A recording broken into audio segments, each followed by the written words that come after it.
Guys, magandang umaga. Ngayong umaga nga guys is magluluto naman ako ng aming pananghalian. Yan, bumili nga ako guys ng paa ng manok para gawin kong adobo. Ayan. Tinanggalan ko na nga to guys ng mga kuko. Ayan, tinanggalan ko na isa-isa dyan guys. Ayan. Para mahaba-haba pa yung ano ko guys. Tatanggalan ng kuko. Marami-rami pa. Hindi ko na muna siya pedikuran. Putulan ko muna siya ng kuko. So yan yan guys. Isa-isa ko nga yan magtanggal ng kuko. Yan. Tapos sinugasan ko naman siya isa-isa. Tinanggal ko yung ano, yung natitirang balat doon sa paa. Ayan. Linisin lang natin ng maigi to guys. Para malinis kainin. So ayan guys. Ayan, malapit na ako matapos maghugas nito. Ayan, 3 piraso na lang to. Ayan. Ayan, nalinis ko na nga yung aking tadtaran. Tapos, nilagyan ko na ng tubig yung aking kawali. Ilagay ko na nga ito dito sa kawali. At pakuluan ko na to. Ayan, pakuluan ko lang to guys hanggang na lumambot. Nilagyan ko na nga ito ng tanglad. Tapos, takpan ko na to. Pakuluin ko lang.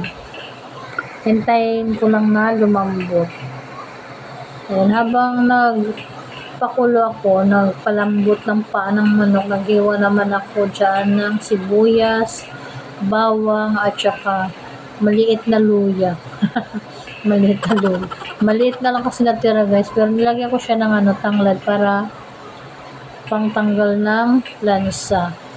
Ayan, tingnan ko na nga yung aking pinakuluan kong malambot na. So, hindi pa siya malambot, tinakpan ko nga siya ulit. Ayan, kumulo na. Ayan, tingnan ko nga kung malambot na. Ayan, malambot na pala. Tanggalin ko na to para ang susunod naman natin na gagawin ay linisan yung ating kawali. Ayan, nag-green na nga ito guys. Kasi dahil sa siya, sa tanglad. So, ayan na yung ating kawali. Binalik ko na nga.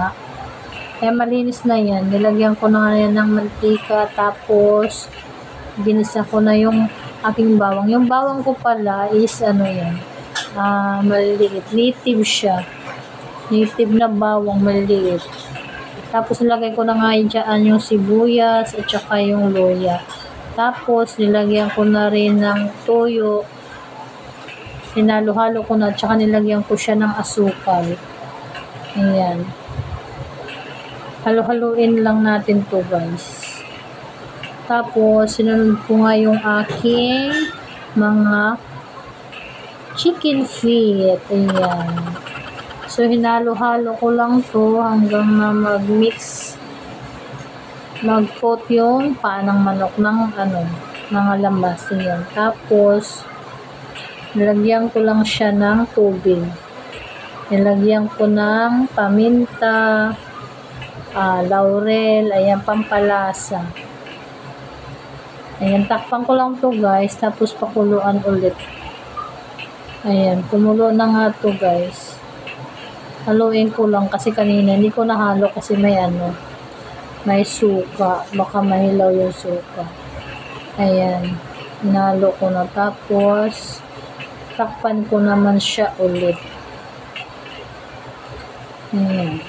Hintayin ko lang guys na siya. Mawala na sabaw. Kasi ang gagawin ko dyan, adobong tuyo. Adobong tuyo na paa ng manok. Ayan na nga guys. Wala ng tubig. Ayan. Patay na natin. Handa na natin yung ating bahaw. O, diba? Oh, sarap. Mukhang masarap talaga to, guys. Oh, adobong tuyo na siya. Kain na tayo, guys. Tikman natin yung ating chicken feet. Ayan. Sarap siya, guys. Sobra. Ayan. Ayan, naubos na yung aking bahaw. Taob talaga yung ano ba? Bahaw. Mainit pala. Ang init. Ayan. Nakadami ako ng chicken feet. Sarap. Try nyo to, guys. Pero sigurado naman ako nakatry na kayo na ito. Sarap din to pampulutan, guys. Oo. Sarap talaga.